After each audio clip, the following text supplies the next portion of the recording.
Welcome to my channel, where we discuss everything and all things politics, economy, and development in Nigeria and around the world.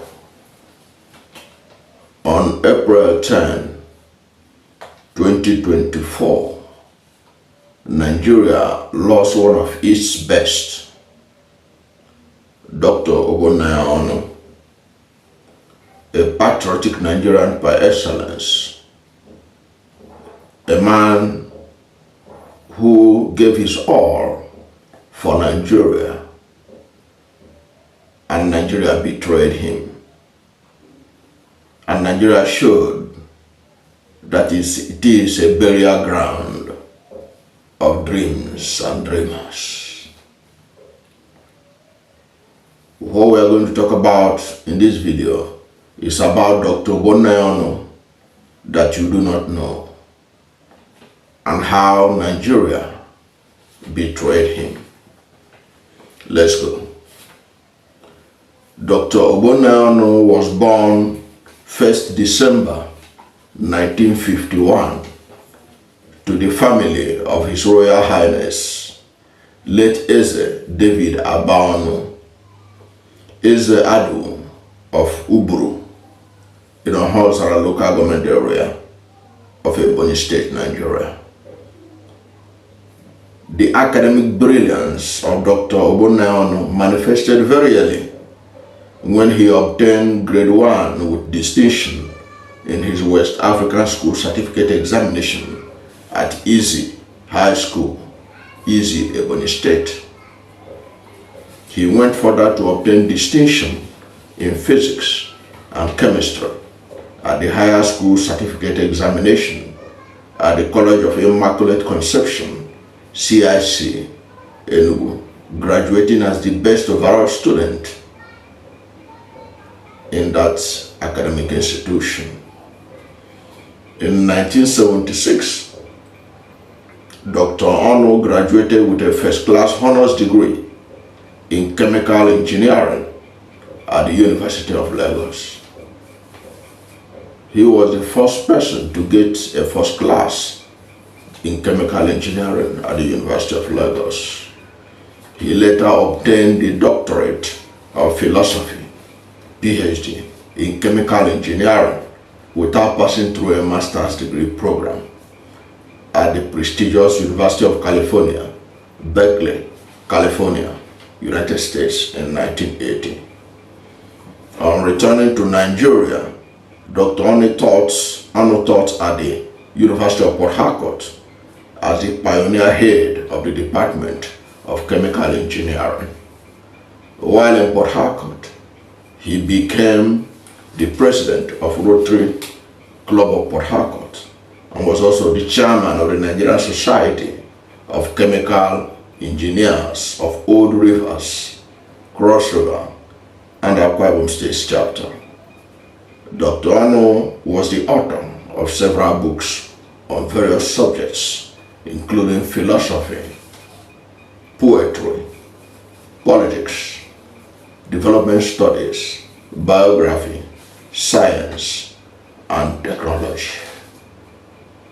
Now, we're now going to look at deep into his politics. The 72-year-old began his political career when he unsuccessfully sought a senatorial ticket of the defunct National Party of Nigeria in the old Imo State. He later contested and was elected the first civilian governor of the then newly created Abia State in 1991 under the platform of the National Republican Convention. He was sworn in January 1992. The former governor became the presidential candidate of the All People's Party, APP, in 1999, but gave up his position to Chief Olu Falae after the defunct APP merged with another party, Alliance for Democracy, ahead of that election, so that the Southwest will produce the governor, the president of Nigeria in that year. That was because Chief Olusegun Obasanjo had emerged the presidential candidate of the People's Democratic Party, while Chief Onu has emerged the presidential candidate of the APP, the second biggest political party in Nigeria at the time. But they formed alliance with AD, which was largely a Yoruba party, and Onu stepped down so that a Yoruba person can take over his position. Even though the alliance, the Yoruba party is a smaller party, so that a Yoruba can become the presidential candidate of the party, and that Yoruba person is Chief Olu Falae. So he buried his own ambition for the national good. And he will remind Nigeria of this in 2023. And we'll get to there. We'll get to that place. In 2015, Dr. Ogbonnaya Onu was appointed the Minister of Science and Technology by President Muhammadu Buhari. By 2019, he became the longest serving minister in the ministry with his reappointment by President Buhari. Now, let us look at his sacrifice for Nigeria, a country that betrayed him. In 1999, as said earlier, Dr. Ogbonnaya Onu emerged the presidential candidate of the APP, All People's Party, and had what it takes to become the president of the Federal Republic of Nigeria. The APP, before the election, entered into alliance with the Alliance for Democracy, and he stepped down for Chief Olu Falae, who came from a smaller party, the Alliance for Democracy, to become the presidential candidate in an arrangement in which the then outgoing military administration wanted to have a Yoruba as the next president of Nigeria to assuage the anger of the Yorubas who are threatening even to pull out of Nigeria because of the annulment of the June 12, 1993 presidential election, in which a Yoruba man, Chief MKO Abia, was poised to win. So Dr. Onu buried his own ambition for one Nigeria, for peace and security of Nigeria, for justice, fairness, and equity. Now, Chief Onu, or Dr. Ogbonnaya Onu, will yet again remember this sacrifice in 2023 when he contested for president and expected the All Progressive Congress to follow the same trajectory and ensure that the next president in 2023 comes from Southeast. It was a frustrated Dr. Ogbonnaya Onu who spoke at the presidential primary of the APC, hammering on the injustice that was done by the party for not zoning the presidency to the Southeast. Ogbonnaya Onu cried out, saying, "Where is the justice? Where is the justice? Where is the justice?" Adding that he sacrificed his presidential ambition in the past just so that two candidates from Southwest will emerge as presidential candidate in 1999. He is asking, where is justice? Ogbonnaya Onu cried out at the convention or the primary presidential primaries of the APC. He said, what is very, very important is that we must ensure that justice is upheld. That what is very, very important is that justice is upheld. That was his address to the APC delegates at the Eagle Square. Continuing, he said, naturally, it should be somebody from the southeast that will replace Buhari. And that will give the opposite South versus North and Christian versus Muslim a balance. And it will bring stability to the nation. It will strengthen Nigeria. The Southwest had 8 years as president, 8 years as vice president. Where is the justice? Where is the justice? Dr. Onu cried out in anguish. I held the presidential ticket for one of the 3 parties then, but I had to let it go in order to solve a problem with the Southwest, to make sure that 2 Olus contested for the presidency, that head or tail, one will emerge and become the president. And that brought down tension in the country. This is what would have happened if we allowed the Southeast at this time. Onu bitterly cried out. It was a wounded Ogbonnaya Onu that spoke at the last presidential primary of the All Progressive Congress. He was betrayed by Nigeria. He sacrificed his all for Nigeria. A believer in Nigeria, a man of integrity, a man of honor, a man of principle, a man who never stained his hands with corruption. He was a man par excellence in terms of anything you can think about. He deserved the best. He was a first-class brain. I told you he got first class in chemical engineering. You know what that means. If you are in doubt, go and study chemical engineering and try to get a first class there at University of Lagos. He was so good that when he went to United States, he didn't have to do master's degree before doing PhD. They allowed him to do PhD without master's degree because he was a powerful brain. So his academic records were not staying at all. Unlike those that have run APC and have been in charge of APC, he would have been a better material than those that they put in charge of APC right now. And there wouldn't have been any debate about his certificate because his certification is without stain. His certification is with word acknowledged. There is widely acknowledged. He's a man who is imbued with intelligence, with humility, and with integrity. Look, Dr. Ogbonnaya Onu was in the opposition even when the whole of the Southeast was in PDP. Why was that? He was never stained by the corruption of the People's Democratic Party.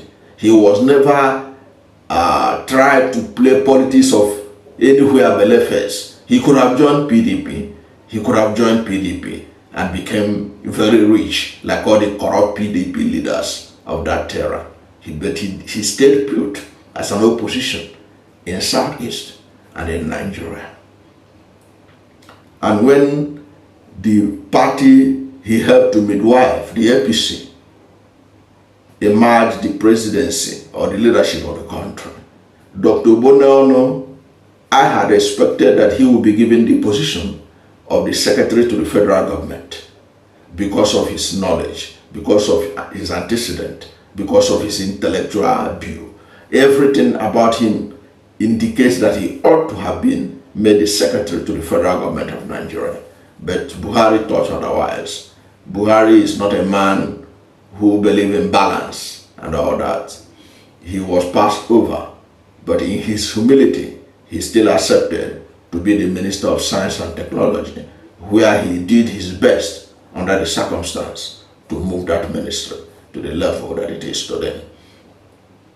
Ahead of the 2023 presidential election, common sense indicates that having Obasanjo from Southwest becoming president for 8 years, Olusegun from Southwest becoming vice president for 8 years, in all 16 years of Southwest producing the presidency, ahead of the 2023 presidential election. Common sense. If APC and Nigeria is a nation where justice, fairness, and equity matters, there is no way the presidency of Nigeria should have gone to the southwest. It would have naturally gone to the southeast. Forget about the propaganda that people made that southeast didn't vote for APC, so why should the president come from there? That's no argument. By the time the southwest was choosing that they are going to produce the next president of Nigeria in 1999, southwest was in the minority. They have a small party called the AD, which only people of southwest were interested in it. It wasn't a national platform. In fact, even the registration of the Alliance for Democracy was a misnomer. It wasn't a national party in every sense of the word. But because the government of Nigeria wanted to assuage the anger of the Southwest following the annulment of June 12 presidential election, in which MKO Abia was poised to win, everything was done to ensure that its Southwest produced the next president. That kind of consensus was what was needed in the APC so that the Southeast could produce a president in 2023. In fact, the general thing could have been that even the PDP should zone its position to the Southeast. And that was the reason why Afenifere, the mainstream Afenifere, not this peripheral Afenifere that later turned around to be singing the song of Bola Ahmed, the mainstream Afenifere, led by Chief Olu Falae, they supported that somebody from Southeast should be the president of Nigeria in 2023 for justice, fairness, and equity. But you can see what happened. You see the Bola Ahmed Tinubu hijacked the presidential ticket of the APC, and as they said, the rest is history. It was a confirmation that Nigeria is a country in which you can never, there's no, the leaders, the present leaderships we have in various sectors do not care about fairness, justice, and fairness, justice, and equity. It doesn't mean anything to them. As far as they are concerned, power is not served a la carte. You have to grab it, you have to snatch it, you have to run with it. And that was exactly what happened in 2023. And that was how Ogbonnaya Onu lost out. But he lost out because Nigeria is never a fair nation. And that is why Nigeria is today a killing field of injustice. Nigeria is a killing field in any way you look at it. Nigeria can pretend that everything is moving fine. The Naira is strengthening the dollar, but Nigeria is a killing field. Look at how many people that have been killed under the APC administration. Under Buhari alone, 63,111 Nigerians were killed, and at the rate of 20 persons being killed on a daily basis, and the killing continues. So look at it. It's a country that thrives on injustice, but it can never progress as it continues to dwell on injustice, as it continues to suppress those who can even help it to move ahead. And Ogbonnaya Onu was a victim of the Nigerian subjugation. He was a victim of Nigeria's injustice. That is all I can say about him. But right now, you can see the leaders, what they are saying about him since he died, from Buhari to Tinubu and all the rest. They know his real qualities. They know it. They are now saying it because he's dead. But when he was alive, they ignored all these qualities and ensured that he never had the opportunity to take care of this country, to put it right. That is how Nigeria is. A country that buries dreams, a country that buries its best and throw up the worst of it to take charge of it to nowhere. Thank you for watching this video. And if you are new to my channel, you have not yet subscribed to my channel, please subscribe to my channel. Hit the subscription button, hit the notification bell. When you subscribe to my channel and hit the notification bell, anytime I have a new video, you'll be among the first to know. God bless you. And please don't forget to like this video, Because when you like it, God will rank it high and recommend it for more people. Thank you, and God bless you and yours.